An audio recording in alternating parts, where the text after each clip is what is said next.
Hi guys, Marcus here from Drone Services. I'm out with the VCopter Falcon Mini, kindly provided by 00 Robotics. You can see it hovering here in the air.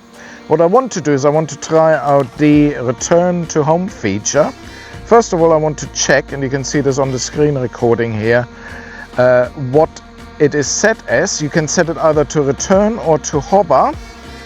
So when it loses connection, it hovers now, and now it returns to home.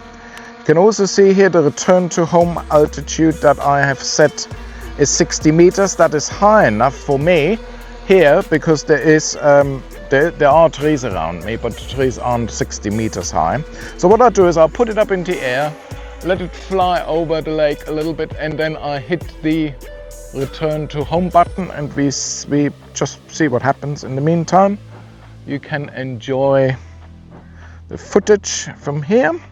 Okay, that should be enough. That is also a feature I quite like. It says automatically aircraft is behind visual line of sight.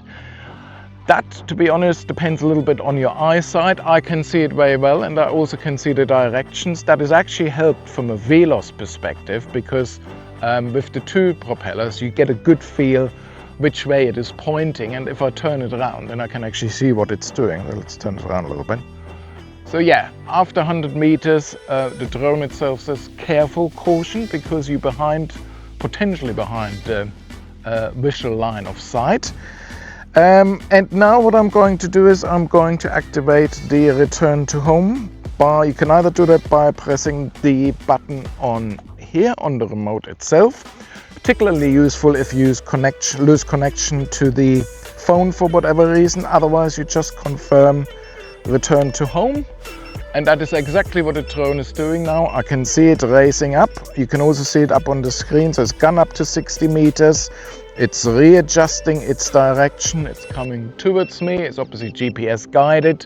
And once it's sort of above, and we can see how precise the return to home is or not, then it will actually, or should, come back down automatically. We can see that.